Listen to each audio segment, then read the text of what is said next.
A golden door, cried a child, his eyes wide with fascination. He rushed toward it, knocking eagerly. After a moment, the door creaked open, revealing two glass fairies who greeted him warmly. "We have been waiting for you, Prince of the Golden Land," said one of the fairies. The child looked back, noticing that the door had closed behind him. "Dear Prince," said the second fairy, "please board the flying throne."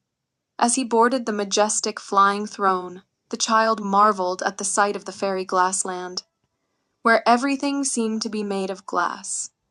"The sky of our fairyland is made of glass," said one of the fairies.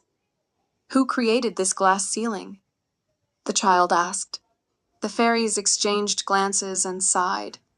"It's a painful story," one of them replied.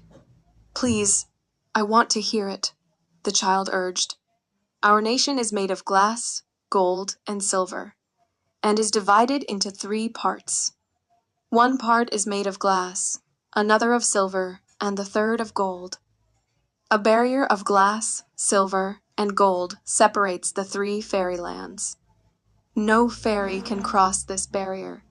If someone is found guilty of trespassing, our Mother Queen punishes them by trimming their wings." Soon, they arrived in the garden of the Glass Palace, a splendid place made entirely of glass. The child was then taken to a grand hall where the fairies saluted a beautiful queen. "Who is she?" the child asked. "She is our queen," replied one of the fairies. The queen spoke. "A demon has invaded our kingdom. He frequently visits on Sundays and eats a fairy for dinner. My turn will come when there are no more fairies left. Our fairyland will be doomed." "Why does the demon eat fairies?" the boy asked. The child asked. "She is our queen," replied one of the fairies. The queen spoke. "A demon has invaded our kingdom. He frequently visits on Sundays and eats a fairy for dinner. My turn will come when there are no more fairies left. Our fairyland will be doomed." "Why does the demon eat fairies?" the boy asked. "The demon believes that by eating fairies, he will become immortal." "We need your help," the queen explained. "What can I do to help?" the child asked. "You are invited to the palace of the Golden Fairyland Queen. You can help us by entering the demon's palace, which is at the border of the Golden Fairyland. The demon has a weakness for wine, and only a human can enter his palace. Once inside, you need to scatter an inflammable substance around his bed. When he falls asleep, set the substance on fire. The demon will burn, and our lands will be freed." That evening, the child, along with the Glass Fairy Queen and the Silver Fairy Queen, boarded the flying throne. They traveled across the glass and silver fairylands until they reached the Golden Fairyland. The golden door of the palace opened to reveal the Golden Fairy Queen on her golden throne. The child was astonished by the opulence of everything made of gold. "Welcome to the Golden Fairyland," said the Golden Fairy Queen. The child offered his respects and was given a golden chair next to the queen's throne. "Why was I invited here?" the child asked. "As you were informed by my sister, a demon has taken over our land and is threatening us.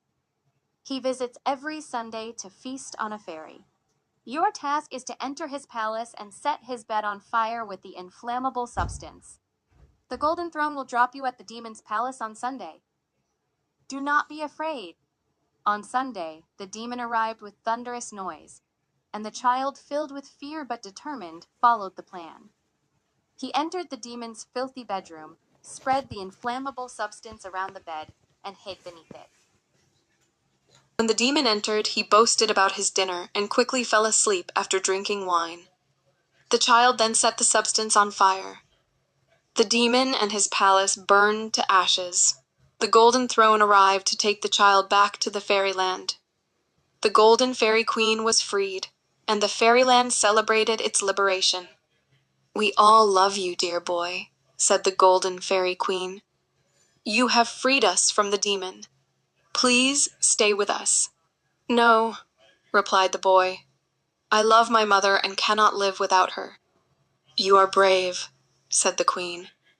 "Whenever you need our help, call us." Here's a golden crown for your mother." "No, it suits only a queen," said the boy. "I would prefer a fairy stick." The queen gave him a fairy stick that could turn anything into gold. The child thanked the queen, and the golden door opened, returning him to his village. He showed his friends the magical stick, and they were amazed as ordinary objects turned into gold. The king summoned the boy to see the stick. Obsessed with greed, the king tried to turn everything into gold, but ended up turning his own hands into gold. "I want my hands back," the king pleaded. "You were warned, but you did not listen," said the boy. "If you promise to give up your kingdom, I will help you." The king agreed, and the boy called upon the golden fairy. In an instant, the fairy restored the king's hands and then vanished. The king, true to his word, made the boy the ruler of his kingdom.